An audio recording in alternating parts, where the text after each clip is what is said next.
जय श्री जगन्नाथ। एस्ट्रोलोजर कृष्णचंद्र नायक ये चैनल तरफ अगणित दर्शक बंधु मान को मोर कोटि कोटि प्रणाम। आजिकल जुगे अनेक पुआ एवं अनेक झील रही, विशेषकर से बह विभिन्न प्रकार समस्या सृष्टि होची। अहेतुक विवाह विलंब उभय पुत्र एवं कन्या मानक पई आज नहीं आसी एक सुंदर विषय वस्तु एवं तांत्रिक पद्धतिर प्रतिकार व्यवस्था अति वयस्क एवं वयस्का पुत्र एवं कन्या मानकर विवाह निमंते एक सुंदर प्रतिकार व्यवस्था।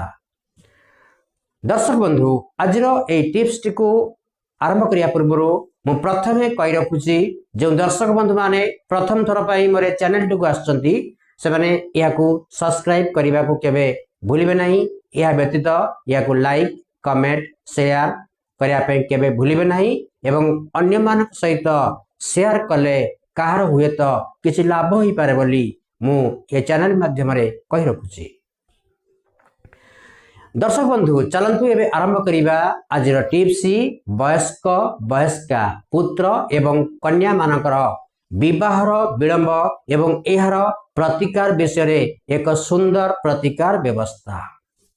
ये प्रतिकार टी होची माने रखंतु दर्शक बंधु आपनकर कात्यायनी मंत्र।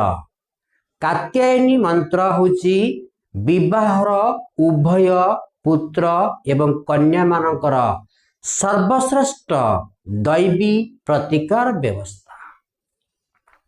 आपण मन रखंतु दर्शक बंधु ये कार्यटी जो दिन करिवे विशेष करिकिनी शुक्ल पक्षर अष्टमी किंबा अष्टमी ठारू आरंभ करंतु नहीं तो नवरात्र चलिबा समय रे चैत्र मासरे नवरात्र चलिबो तेणु शुक्ल पक्ष चैत्र शुक्ल पक्ष प्रतिपद ठारू नवमी पर्यंत 9 दिन व्यापी आपनकर नवरात्र हेबो।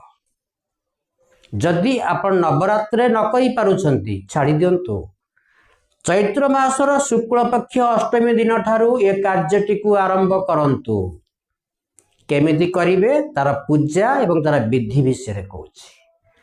जो पिला मानकर उभय पुत्र किंबा कन्या मानकर विवाह हबार अहेतुक विलंब घटुची विवाह होई पारुनी प्रस्ताव भांगी जाउची एई भली क्षेत्र रे याकू प्रयोग करंतु।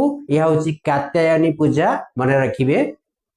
एइटी को आरंभ करिवे शुक्ल पक्षर अष्टमी दिन ठारू प्रातः समय उठंतु ब्राह्म मुहूर्त उठंतु निजर शौच नित्य कर्म स्नानादि कर्म समाप्ति करी आपणकर घर निकट थिबा नदी हो घर निकट थिबा पोखरी हो जदि नदी पोखरी रा सुविधा नाही किंबा नदी पोखरी रे ए कार्य करिया को आपन असुविधा होची कि खराब लागुची तेबे आपणकर निज पूजा घरर कोठरी रे कार्यटी करि परिबे।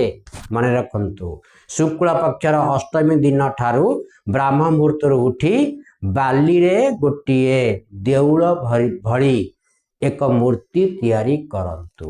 नदी कूले रे करि परिबे पोखरी कूले रे करि परिबे नाही तो निज पूजा घरे मध्य करि परिबे। बाली रे गोटिए देउल भरी एक गोटे मूर्ति तैयारी करंतु।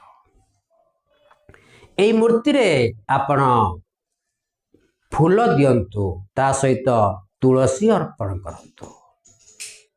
या छड़ा धूप दीप प्रदान करंतु। धूप मध्य आपण धूपकाठी दे परिबे। या सहित धूपकाठी देले सुधा आपण मन रखिबे झुणा एवं गुगुल याकू धूप रूपे व्यवहार करिवे एवं भोग कौन करिवे ना आपण लहुणी नैवेद्य करिवे।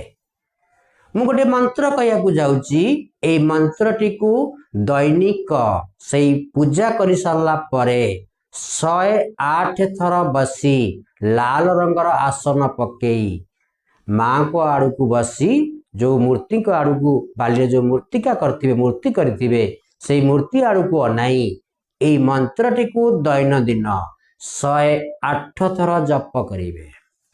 ଆପଣଙ୍କ ବିବାହ ହେବା ପର୍ଯ୍ୟନ୍ତ এই ମନ୍ତ୍ରଟିକୁ ଜପ କରିବେ। ଦେଖିବେ ଆପଣଙ୍କର ନିଶ୍ଚୟ ଉପଯୁକ୍ତ ବର, ଆପଣଙ୍କର ଉପଯୁକ୍ତ କନ୍ୟା ନିଶ୍ଚୟ ପ୍ରାପ୍ତ ହେବ।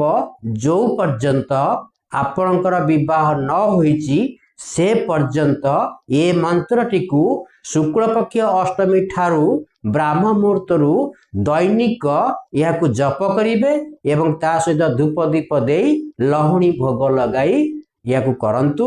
ତୁଳସୀ ମଧ୍ୟ ଦେଇପାରିବେ।